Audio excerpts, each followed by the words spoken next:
Hi there, it's Chloe from MyToolkit. Today we're going to be taking a look at the ace&k 23 gauge headless pinner that goes up to 45mm. So if that sounds like something you're interested in, please stay until the end of this video. Also, if you are new here, first of all, welcome. Thanks for joining us today. Here at MyToolkit, we like to talk about everything stapling and nailing, whether it be tool reviews, helpful hints and tips for the industry. And with over 30 years experience in the industry, we like to think we know what we're talking about. So if that sounds like something you're interested in, please consider subscribing below. Also, take a look at our Instagram account at MyToolkit Online for things you're not going to see here on YouTube. So let's begin. So first of all, if you're not aware, a 23 gauge pin is an extremely fine pin, about 0.64mm in thickness, with no head on it. And this is available in a lacquer, galvanised and stainless steel finish, so you're really versatile with the 23 gauge there. It's generally used alongside wood glue for an extremely secure and secret fixing on decorative work. So the ace&k 23 gauge headless pinner, why are we talking about this today?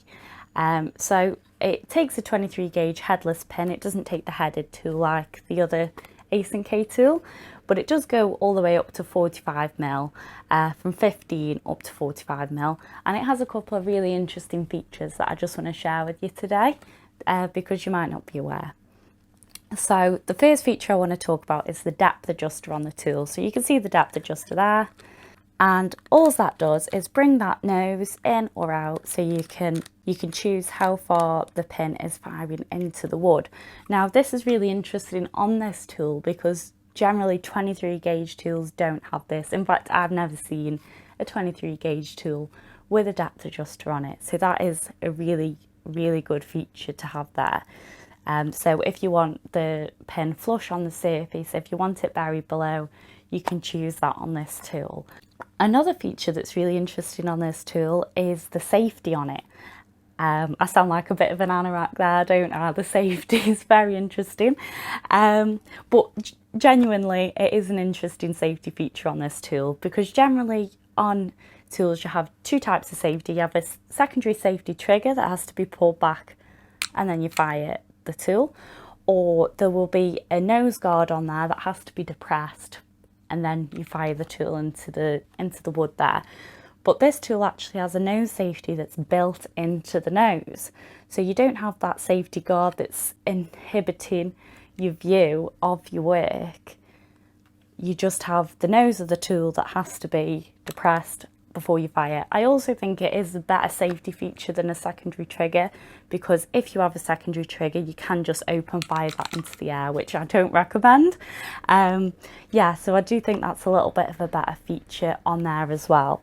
It does have a no mar tip as well included on the tool to prevent any bruising or marking on the work, and there is actually a rear exhaust on this, so I wouldn't recommend standing directly behind it unless you're prepared.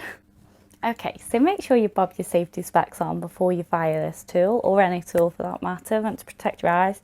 These are actually really cool overglass safety glasses, so if you wear specs you can just bob over the top there. So it's got a 25mm pin in there right now. We're all plugged into the airline, and I'm just going to fire a few in here for you.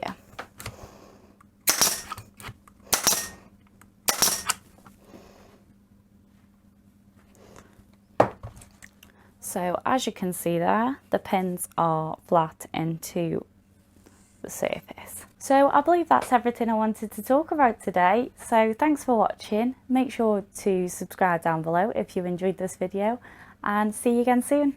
Take care.